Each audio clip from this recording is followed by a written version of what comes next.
Hello everyone, আসসালামু আলাইকুম। Welcome back to my channel Lutfa village cooking. তো বন্ধুরা, আজ তোমাদের জন্য নিয়ে এসেছি দুর্দান্ত স্বাদের ভেজিটেবল রোল। চাইলে কিন্তু তোমরা এই রোলটা তৈরি করে ডিপ ফ্রিজেও সংরক্ষণ করে রাখতে পারো। যেহেতু সামনে রমজান চলে এসেছে, চাইলে কিন্তু তোমরা এভাবে তৈরি করে কিন্তু ডিপ ফ্রিজে রেখে রমজানের সময় কিন্তু ইফতারিতে এগুলো ভেজে কিন্তু খেতে পারো।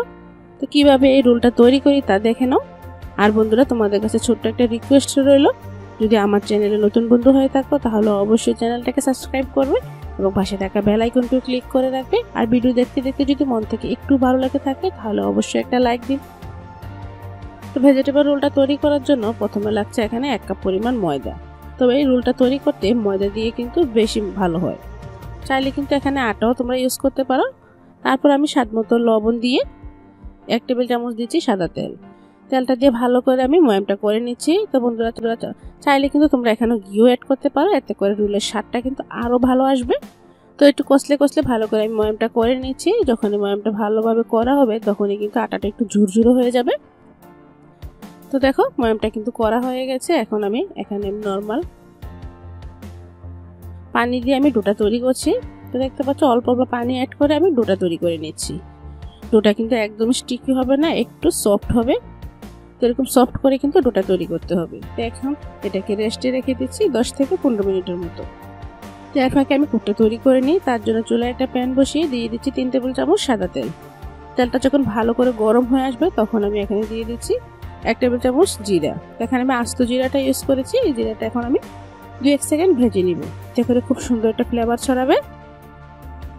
তো দেখো, জিরাটা ভাজা হয়ে গেছে। তারপর এখানে আমি মিডিয়াম সাইজের একটা পেঁয়াজ কুচি দিয়ে দিলাম। তো যারা পেঁয়াজটা একদমই পছন্দ করো না বা খেতে চাও না, তারা পেঁয়াজটা এখানে স্কিপও করতে পারো। তো পেঁয়াজটা যখন হালকা ব্রাউন কালার হয়ে আসবে তখন আমি বাকি সব উপকরণগুলো অ্যাড করব।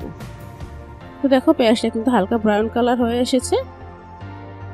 তারপর এখানে অ্যাড করে দিচ্ছি গাজর কুচি 1 বাটি পরিমাণ। এখানে কিন্তু 1.5 কাপ পরিমাণ হবে। আর বাঁধাকপি কুচি দিয়ে দিচ্ছি সেম 1.5 কাপ পরিমাণ।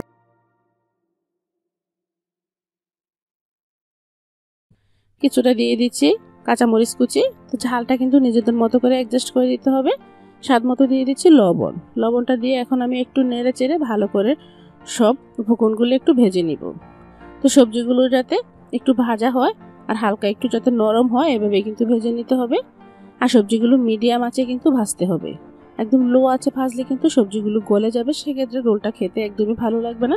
সবজিগুলো যাতে আস্তে আস্তে থাকে এবং ভালো করে কুকও যাতে হয় এই দিকে খেয়াল রাখতে হবে।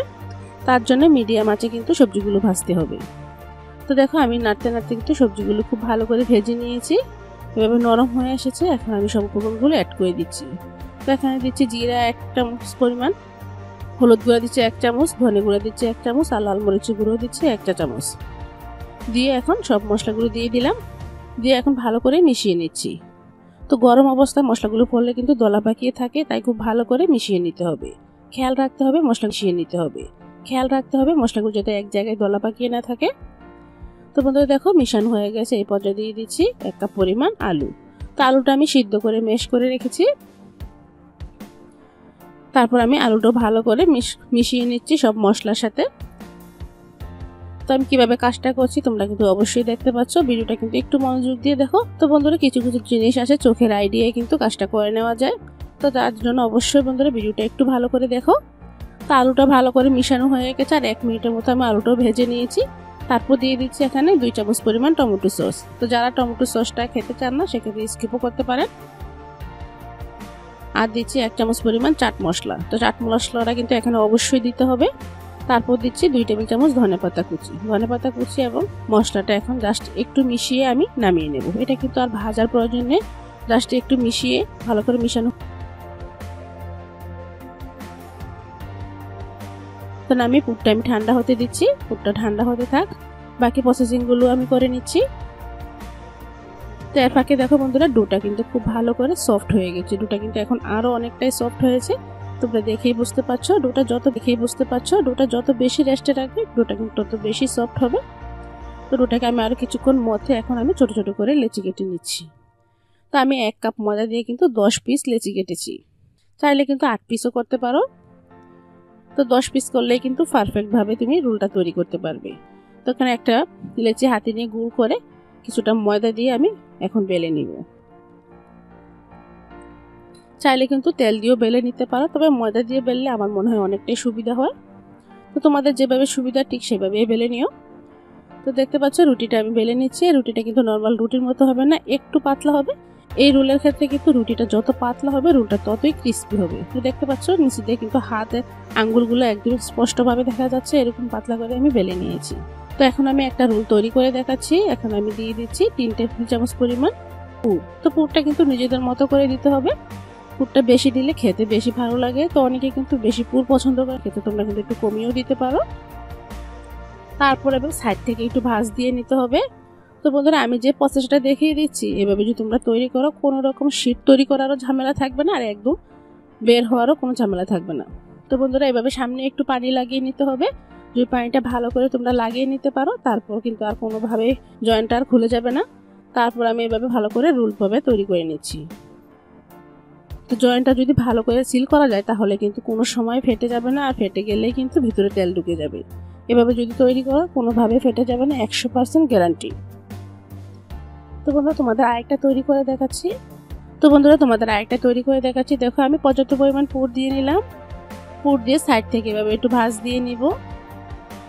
এখানে কিন্তু আরেকটা টিপস আছে। তো বন্ধুরা পিছনের যে অংশটা আছে এটা কিন্তু একটু বেশি রাখতে হবে, যেহেতু এখানে পুরটা পরিমাণ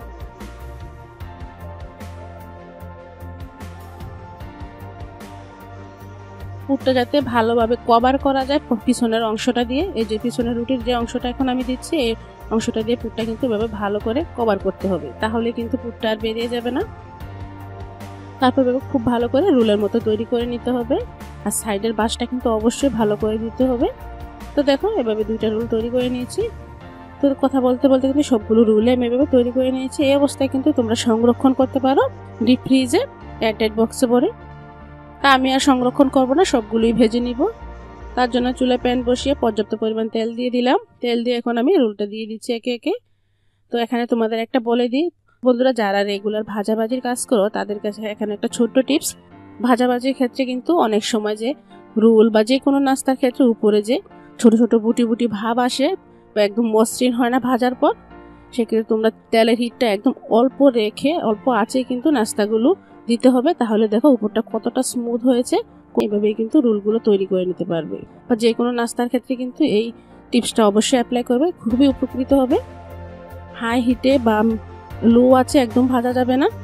তেলটা যখন হালকা গরম থাকা অবস্থায় কিন্তু নাস্তাগুলো এভাবে একে একে দিতে হবে, তাহলে দেখবা নাস্তাটা উপর থেকে খুবই স্মুথ হবে।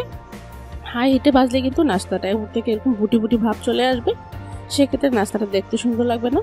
তো বন্ধুরা দেখতে পাচ্ছ আমার ভাজাটা কতটা পারফেক্ট হয়েছে। আশা করছি সহজ রেসিপিতে আজকের এই রোলের রেসিপিটাও তোমাদের ভালো লেগেছে। যদি বন্ধুরা একটু মন থেকে ভালো লেগে থাকে তাহলে অবশ্যই একটা লাইক দিবে, আর আমাকে কিন্তু কমেন্টস করে জানাবে। তোমাদের কমেন্টসের অপেক্ষা কিন্তু আমি অবশ্যই থাকবো। তো দেখো আমি একটা